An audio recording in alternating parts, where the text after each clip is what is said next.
Hello guys, जर तुम्ही एकदा माझ्या पद्धतीने असा पालक पनीर बनवला तर तुमचे घरचे सगळे बोटे चाटून पुसून भाजी खातील. अशी ही अप्रतिम चवीची पालक पनीर बनते. चला मग ही कशी बनवली ते बघूयात.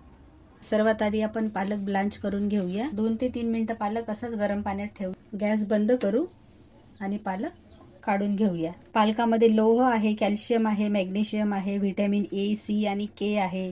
फॉलेट आणि फायबर भरपूर प्रमाणात आहे, त्यामुळे रोगप्रतिकारक शक्ती वाढते. पालक काढून घेतला आणि तो असा थंड पाण्यात टाकून ठेवला आहे. पालक थंड झालेला आहे, तो आता एका मिक्सर जार मध्ये काढून घेऊ, ग्राइंड करून घेऊ. कढईमध्ये 1 चमचा तूप टाकून घेऊ. तेल टाकून घेऊया. तेल गरम झाले, आता त्यामध्ये जिरे घालू. आलं लसूण पेस्ट टाकू. थोडंसं स्टर करू. हे चॉप केलेली हिरवी मिरची टाकू. कांदा आणि हे छान परतून घेऊया. कांदा छान गुलाबी झाला आहे, त्यामध्ये चॉप केलेला टोमॅटो टाकू. झाकण लावून 5 मिनिटं शिजू देऊया. टोमॅटो छान शिजले आहे. कसुरी मेथी क्रश करून टाकूया. मिक्स करून घेऊ. आता त्यामध्ये लाल तिखट आणि थोडीशी हळद घालू. धना पावडर आणि जिरा पावडर घालू. चवीनुसार मीठ टाकूया. त्यामध्ये 2 चमचे दही घालूया. छान मिक्स करूया.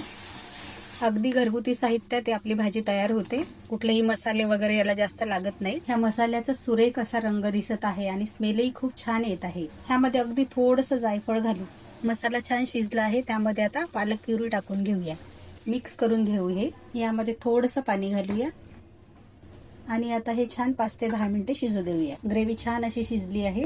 पालकमध्ये व्हिटॅमिन ए आणि सी आहे, त्यामुळे आपली त्वचा निरोगी राहण्यास आणि चमकदार राहण्यासही मदत होते. त्यामुळे पालकाचा आहारात नक्की समावेश करा. पण ज्या लोकांना किडनी स्टोनचा त्रास आहे त्यांनी मात्र पालक कमी प्रमाणात खावा. पनीरचे तुकडे टाकून घेऊया. हे छान मिक्स करून घेऊ. पुन्हा थोडंसं शिजू देऊ. बटर टाकू. बटर असेल तर ठीक, नाहीतर स्किप केले तरीही चालेल. अशी ही घरची दुधावरची साय घ्यायची आहे, ती थोडीशी फेटून घ्यायची आणि ती आपण या भाजीमध्ये मिक्स करूया. झाकण लावू आणि 2 मिनिटे शिजू देऊया. भाजी आपण दुसऱ्या बर्नरवरती ट्रान्सफर करू. तडका तयार करून घेऊया. 1 चमचा तूप टाकून घेऊया. इथे तुपाऐवजी तुम्ही तेलाचाही वापर करू शकता. तूप गरम झाले आहे, आता त्यामध्ये लसूण टाकूया. 2 काश्मीरी लाल मिरची टाकूया. तडका आता भाजीमध्ये टाकून घेऊया. झाकण करू. भाजी छान शिजली आहे. आता आपण सर्विंग बाउल मध्ये काढून घेऊया. तयार आहे घरगुती साहित्यात रेस्टॉरंट सारखा पालक पनीर. ही रेसिपी तुम्हाला कशी वाटली? आवडली असल्यास माझ्या व्हिडिओला लाईक करा, शेअर करा, सबस्क्राईब करा. थँक्यू.